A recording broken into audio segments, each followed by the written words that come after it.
problema. Yan ang problema mo kung nakikinig ka. Nila eh. Kinabukasan nila ang pinag-uusapan dito. Pagkatapos magdadahilan ka ng kung ano-ano lang. Anong kaugnayan ng pipirma at hindi ayaw pumirma? Doon sa report. Wala namang kinalaman yun. Magkakaroon para sa report, kinu-question nga sa bakit itong mga taong ito ng panggagalingan ng maraming ebidensya ayaw mong tawagin. Ito ang balita ngayon trending at pinag-uusapan ngayon sa mundo. Ng social media ang di umano'y balitang dapat malaman ng taong bayan na pilit itinatago o ayaw umanong ipalabas ng bayarang media sa palasyo, kamara at senado sa publiko.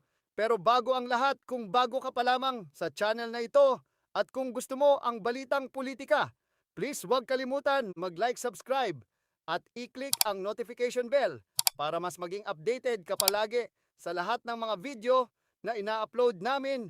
At ito na nga mga kababayan. Hindi daw po matutuloy. Sa Martes dapat. Dapat sa Martes, hindi daw po matutuloy ang pagdinig ng Blue Ribbon Committee. Ibig sabihin, wala naman? Postpone? Wala. Bilang miyembro ho ng Blue Ribbon Committee, ano ba nangyari? Inaabangan namin eh. Parehong totoo yung sinasabi nyo. Okay. Inimbita talaga si Gob Chabit. At ang schedule yata ay April 14. Yes po. At totoo rin na sinabi nyo na dinifer yun until further notice. Okay. Hindi nyo ba tatanungin kung anong dahilan kung ba't na-defer? Ay, ano nga ho ba? Hindi, kasi tinanong ko, tumawag kasi sa akin yung isang kakilala namin, tinatanong niya, bakit na-defer? Sabi nga gano'n. Hindi ko alam, sabi ko, mabuti pa, di tawagin mo si Gob Chabit para malaman natin. Okay. So, siya kasi yung inimbita. Yung imbitasyon kasi base doon sa aking privilege speech, isa siya sa mga sinabi ko doon na isa sa mga dapat na iharap mo at tawagin sa hearing. Opo, Kung tama kayo. maalala ninyo, yung aking privilege speech ay tungkol sa mga tao na maaring pagkunan ng maraming ebidensya. Opo. Para ma-resolve natin kako itong napakalaking nakawan na nangyari sa ating bansa. So, nagsimula ako kay Yusek Bersamin, Adrian Bersamin, Gob Chabit Singson, sinabi ko rin si Yusek Jojo Cadiz, sinabi ko rin si Saldico. Opo. Na po pwede naman siyang humarap kahit sumlang ka o kapag kasi nakapagpadala sa atin ng isang apostilled na sworn statement. Pagkatapos kako ay hindi pwedeng hindi mo naman iharap para maimbestiga rin natin si former Speaker Martin Romualdez. Ayan, opo. At pagkatapos nga ako, itong 18 ex-soldiers na lumantad kamakailan. So, mula doon sa pagtatalong yon, bigla na lang inimbita si Gob Chabit. Okay. O, yun ang pagkakaalam ko, 14. Pagkatapos nga, na-defer nga. Tinanong ngayon, nalaman ko na nakakuha siya ng sulat eh. Yung sulat na, una, yung sulat na imbitasyon na for April 14 at saka yung sulat naman na dinidefer. Si Gob Chabit po ito tinutukoy nyo? Si Gob Chabit. Okay po, okay. Oo. Sangayon doon sa kaibigan na aking kinausap para makipag-usap kay Gob Chabit. Nakakuha siya ng dalawang sulat. Yun nga, yung unang sulat, yung imbitasyon. Yung imbitasyon, nakalagay roon na iniimbita ka namin na pumarito bilang isang resource person sa April 14. At sana, on or before April 7, sabi niya, ay makapag-submit ka sa aming opisina ng sworn statement kasama na ng mga dokumento o mga ebidensya na gusto mong ilakip sa iyong sworn statement. Opo. E di, on or before, sabi niya, April 7 until 5 p.m. Okay. Okay. Opo. Ngayon, nabalitaan ko, yung sulat na ipinadala uli kay Gob Singson, April 7 din, na dinidefer. Same day? So, na-receive yata ni Gob Singson, parang April 6 o kaya parang umaga yata ng April 7. Papunta na yata niya sa Senado para isubmit niya yung kanyang affidavit. Oo. Okay. Ngayon, ang sabi, nakalagay sa sulat, nabasa ko,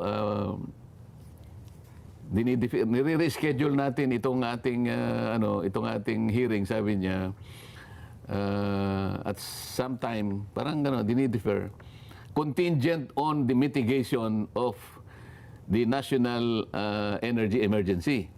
So isa yun, Okay, opo. Tipid. Pagka sinabi, yun ang una, it is contingent, ibig sabihin, it is condition on the mitigation Opo. of the national energy emergency. Hindi ko maintindihan. Anong ibig sabihin nun? Kinakailangan na... Paano pagkakaintindi mo ron, Nelson? Para Sen, magsisindi kayo ng ilaw doon, ng aircon. Magtitipid. Makatipid man lang ng Kung kuryente. mayroon ata kayong pagdinig dyan, para malaki gastos yan eh. Kaya kung madidiper yun, makakapagtipid po kayo. Yan ang ano niya. Yun ang pagkakaintindi namin. Oo. Pati yung pagbiyahe ni Singson doon, malaking bawas. Oo, bakit ang House of Representatives at saka yung Protect, nag-iimbestiga pa rin? Ay, baka iba, Kami, nakadalawang beses kami sa Protect baka iba ho ang diskarte ni Speaker Boji D. Hindi, sa Senado mismo. Di ba nga yung po. Protect at saka ibang mga, yung agriculture na gano'n rin. pa rin, Opo. At saka yung Women and Gender Committee yata. Oo. Oo. Tanging ang Blue Ribbon lang ang nagsasabi, it is condition upon condition on mitigation of national energy emergency. Pangalawa, Opo. at saka hindi pa namin natatanggap yung Yung affidavit. affidavit. Opo. Paano nga matatanggap? Sinabi na nga 7, ibibigay, biglang diniper.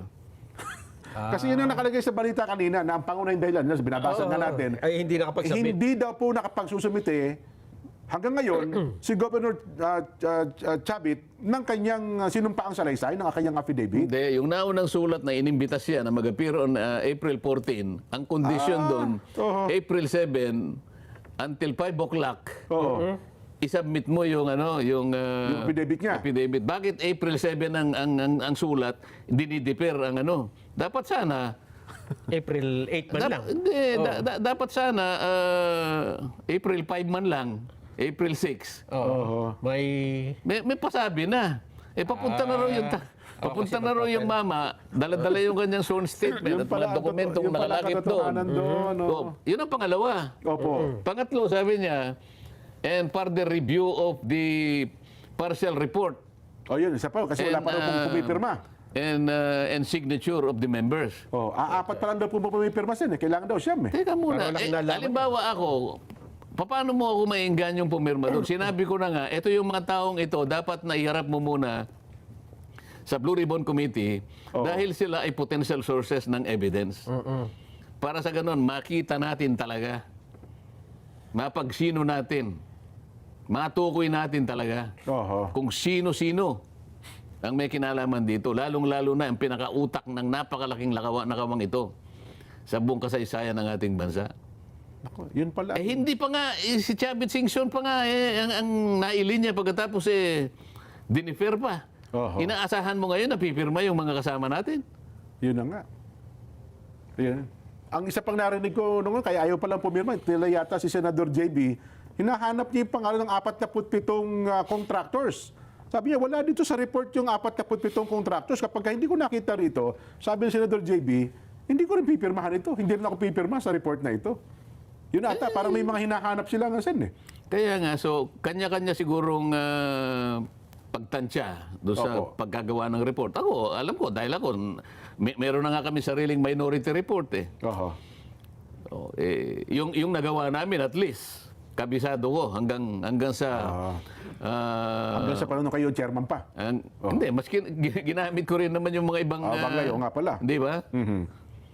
Ngayon, diniper niya uli. Paano? Hanggang kailan? Talaga bang meron pa siyang Plano na talagang ituloy pa yung hearing ng Blue Ribbon? Yan ang nakakalungkot. Baka hindi lang nakakalungkot, yan ang nakakapagsikip ng dibdib ni Nelson siguro. Nakakasipahayo nga yan. Kasi inihanda na namin ang aming sarili, di ba? Na 14, araw ng Martes, mapapanood, may hearing. Anong klaseng paghahanda naman ang ginawa mo? Naghanda na po ako ng mga chichirya. Sabi ko, tama-tama, manonood ako nito, maaga pa lamang. Di ba, mahaba-habang usapin ito. Kasi ako, marami ikukwento si Gob Chavit eh. Yun po sabi niya. Hindi pa na matutuloy. Teka na, Sen, parang kung ang isang sinabi ng isang tao ay Oo. pwede naman palang hindi ituloy. Hindi, ang tanong dito, doon sa 3 dahilan na ginawa niya, sapat ba yun? Katanggap-tanggap ba yung 3 dahilan na ginamit niya para hindi Justifiable. ituloy yun? Justifiable o nga, no? Oh, well, ipasa natin siguro ang taong bayan na Gaanong di ba? tipid ba? Gaanong katipiran ang Pagtitipid. matitipid namin doon? Hindi mo ba isinasang-alang-alang ang mga taong bayan naghihintay talaga dyan pagkat gagamitin mo na para makatipid ka lang? Yun ba yung pagtitipid na iniisip natin? Ay, naku. Yun ang pinag-uusapan natin.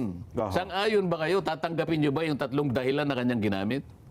Una, pagtitipid. Oho. Pangalawa, hindi na Isasubmit sana nung mama eh. Hindi na sabi yung affidavit. Bakit April 7 mo, dinate yung sulat mo? Samantalang yun ang deadline niya hanggang alas 5, makapag-submit hanggang alas 5 ng hapon. Ganon. Sabihin, maaga pa lang alas 7, natanggap yung sulat. So, yung sabihin, Eh di sana, nung gabi niya pinadala, kahit na April 7, pero gabi. nako, magagalit si Gob Chavit niyan. tapos na dapat yung Kasi siya deadline. pa nga raw nakikiusap, di ba? Pumunta pa siya ng Senado sa tanggapan mismo, sa chairman ng Blue Ribbon, para sabihin sa ipayagang Pati nga ako, pati nga ako kinapi parnes niya eh. nung sulat po niya Oo. mismo. Yan pala, oh. Nako. Yun na nga. Ang unang... Yun ang ikomentuhan nyo. Oho. Katanggap-tanggap ba yung 3 dahilan na kanilang ginamit? Parang sa akin, Seth, parang pagdadahilan na lang po yun. Hindi ko katanggap-tanggap. Palagay mo siguro. nagdadahilan. Ano ngayon ang inaasahan ng taong bayan? Parang ayaw talagang mapakinggan Oo. ang mga sasabihin. Parang Oo nga. tapos na. Ano para sa taong bayan ngayon? Ganun na lang ba? Kontratuhin mo yung taong bayan? Ayun. Hindi ba nyo nakikita yung bigat ng kanyang pananagutan na dapat sana ay ang unahin mo yung kalagayan ng taong bayan na naghihintay dahil sa nangyari nga. Kasangkot sila rito eh. Totoo po. Pera nila eh. Kinabukasan nila ang pinag-uusapan dito. Oho. Pagkatapos magdadahilan ka ng kung ano-ano lang. Mabigat ito, Seth. Ano ha? Kaya ang tanong dyan, Oho. mag-i-hearing ka pa ba? Parang hindi na. Ha? Parang ayaw na po ako sa tingin ko, Sen. Ano ba nakalagay? Indefinitely? Parang gano'n? Anong kaugnayan ng pirma? Oo. Anong kaugnayan ng pipirma at hindi ayaw pumirma? Doon sa report. Wala namang kinalaman yun eh. Kasi hinahanapan daw po siya ng partial report, Sen. Paano nga magkakaroon ng partial report? Kinu-question nga sa bakit itong mga taong ito ng panggagalingan ng maraming ebidensya ayaw mong tawagin. Yun ang problema. Yan ang problema mo kung nakikinig ka. Oho. Ayun. Di malamang. Baka lalo na hindi mo magpatawag yan ng pagdinig ng Blue Ribbon. Anyway, ano pa nasan? May pahabol tayo. Meron tayong ano na lang, 5 minutes. Ayaw nyo na. Ayaw na po, Sen. Sasakuhan na natin yan. Okay na Baka wala tayong asahan. Oo, parang wala tayong asa. Ba, hindi. Nasisipayo ako. Pero umaasa yung mga taong bayan. Huwag nyo ibibitin yan, ha? Totoo po, oo. Ay, speaking of taong bayan, Sen, may kinalaman sa